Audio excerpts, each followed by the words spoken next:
The Lord be with you. A reading from the Holy Gospel according to Matthew. At that time Jesus exclaimed, "I give praise to you, Father, Lord of heaven and earth. For although you have hidden these things from the wise and the learned, you have revealed them to the childlike. Yes, Father, such has been your gracious will. All things have been handed over to me by my Father. No one knows the Son except the Father, and no one knows the Father except the Son, and anyone to whom the Son wishes to reveal him."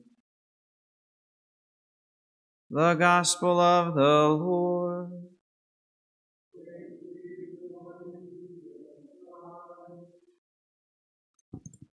Yesterday I mentioned how we're going through the book of Hosea. I mentioned a little bit about the historical context that Isaiah was living in the southern part of Israel with the 2 tribes who had remained faithful to the covenant of God after the 10 tribes had broken away. And Isaiah we talked about his vocation story yesterday, about he had this great vision of God in heaven and how he said he was a man of unclean lips and God placed a coal into his mouth. And we talked a lot about that yesterday, about the awe and trembling that Isaiah experienced before the living God.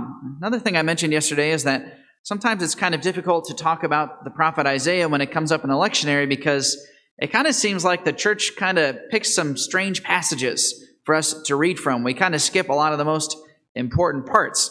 Part of that is because we hear from Isaiah so many times in the Sunday lectionary. But what was very interesting about yesterday's reading, it was from Isaiah chapter 7. Isaiah chapter 7 is where probably the most famous prophecy of Isaiah comes from. And yet the reading yesterday cut off just before we were about to hear the prophecy. Does anybody know the famous prophecy from chapter 7 of Isaiah?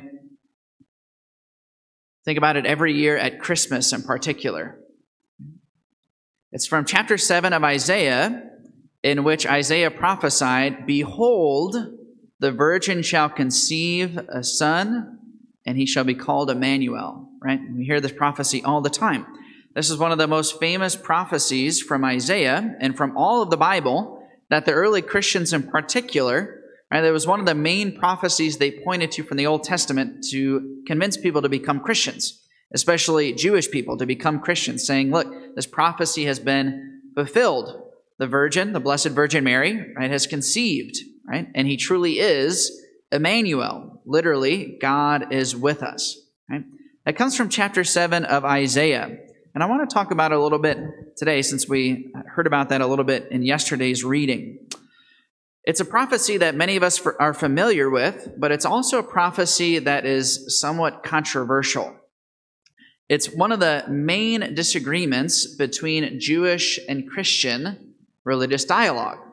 Right? Some people have pointed out to this verse and they say, why would somebody who is Jewish, why would they not become Christian after hearing about this prophecy, right, being fulfilled? There's actually a lot of controversy about it. The reason the controversy comes up is because in the New Testament, when that verse is referenced about a virgin conceiving and giving birth to a child, right, that's coming from the Greek translation of the Old Testament. The Old Testament was originally written in Hebrew. And just before the time of Jesus, the Old Testament was translated into Greek. This is called the Septuagint.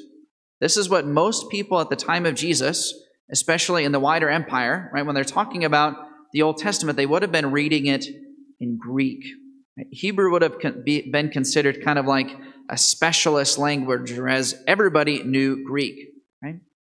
And so when the early Christians point to this fact, right, reading that the virgin shall conceive and bear a son and shall name him Emmanuel, right, the Jews would have responded, well, in the Greek translation, it says virgin.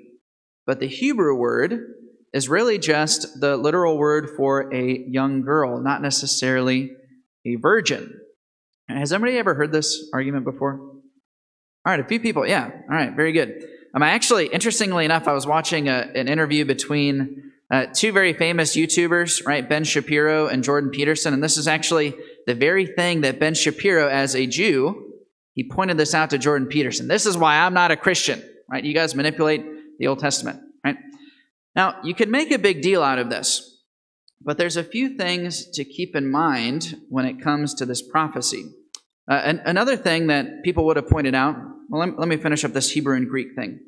Part of the reason why that isn't exactly a good argument from the Jewish people is that actually, right, even if it's talking about a young girl conceiving and bearing a son, right, there still has to be something miraculous about it. Isaiah said that God is going to give a sign.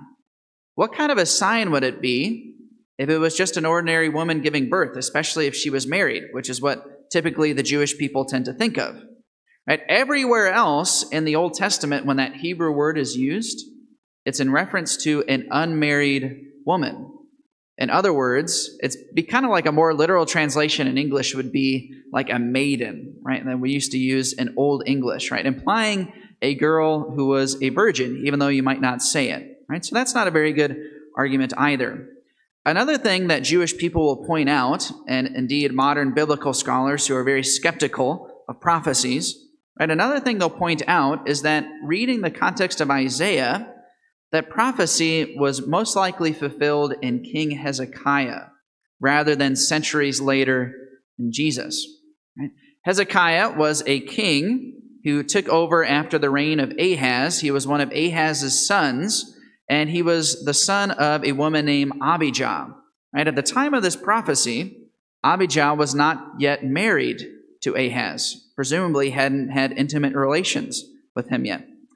But when Jewish people point this out, right, about it primarily being fulfilled in Hezekiah, that doesn't at all discredit that it could be referring to Jesus. This is how many prophecies in the Bible work. This is something kind of significant for us to know as we read through the Old Testament. Many times when prophets made prophecies, they had multiple fulfillments. So like, for example, in the book of Deuteronomy, right, Deuteronomy 18, Moses says that God is going to raise up a prophet like himself after him. Jesus in the New Testament says that this is a prophecy about himself.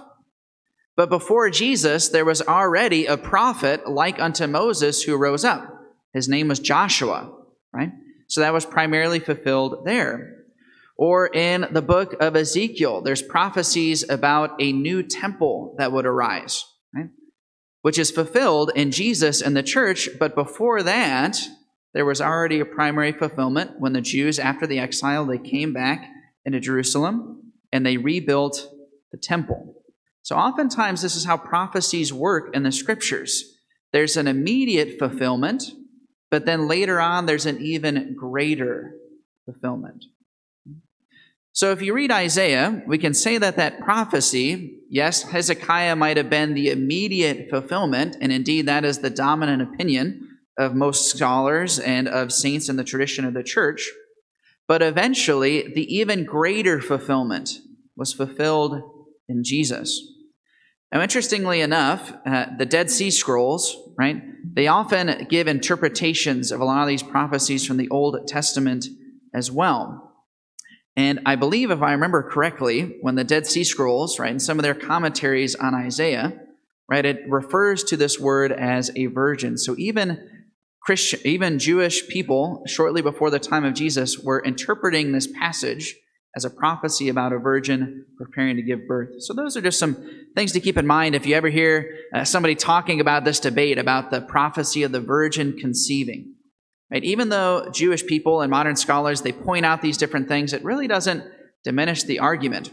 In the words of St. John Chrysostom, right?